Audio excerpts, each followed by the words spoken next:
श्रीराम जय जय राम. श्री अनंतकोटी ब्रह्मांड नायक राजाधिराज सच्चिदानंद सद्गुरु श्री ब्रह्मचैतन्य महाराज की जय. जय जय रघुवीर समर्थ. श्रीराम. श्री ब्रह्मचैतन्य गोंदवलेकर महाराज प्रवचन. 28 ऑगस्ट. आनंदापासून दूर करते ती माया. वस्तू आहे तशी न दिसता विपरीत दिसणे म्हणजे माया होय. माया म्हणजे जी असल्याशिवाय राहत नाही, पण नसली तरी चालते.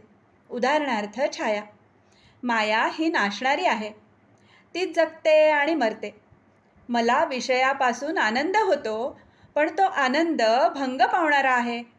आनंदापासून मला जी दूर करते ती माया.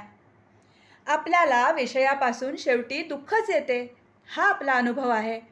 माया आपल्याला विषयात लोटते. विषयांचे आमिष दाखवून चटकन निघून जाते. आहे त्या परिस्थितीत चैन पडू न देणे हेच तर मुळी मायेचे लक्षण आहे. पैसा हे मायेचे अस्त्र आहे.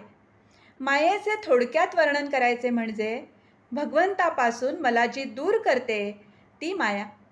भगवंताची शक्ती जेव्हा त्याच्याच आड येते तेव्हा आपल्याला ती माया बनते, आणि तिचे कौतुक जेव्हा आपल्याला वाटते तेव्हा ती त्याची लीला बनते. एक भगवंत माझा आणि मी भगवंताचा असे म्हटले म्हणजे मायेचे निरसन झाले. मायेचा अनर्थ माहीत असूनही तो आपण पत्करतो. याला काय करावे? जगाचा प्रवाह हा भगवंताच्या उलट आहे. आपण त्याला बळी पडू नये. जो प्रवाहाबरोबर जाऊ लागला तो खडकावर आपटेल, भोऱ्यात सापडेल आणि कुठे वाहत जाईल याचा पत्ता लागणार नाही. आपण प्रवाहात पडावे, पण प्रवाह पतित होऊ नये. आपण प्रवाहाच्या उलट पोहत जावे. यालाच अनुसंधान टिकवणे असे म्हणतात.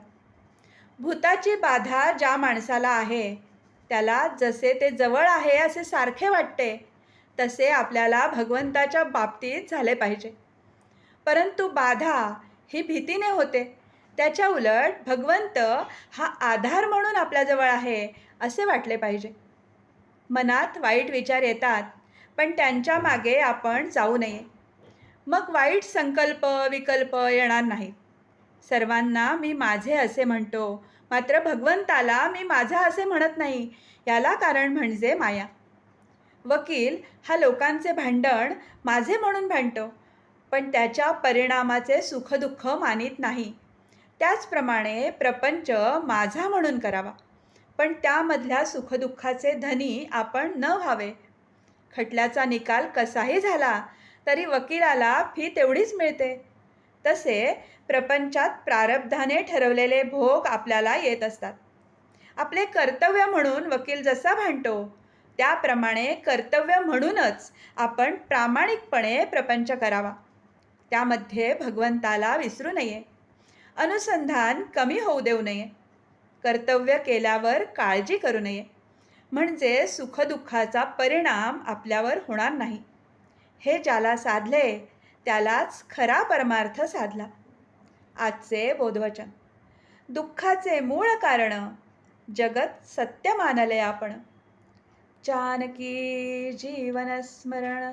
जय जय राम.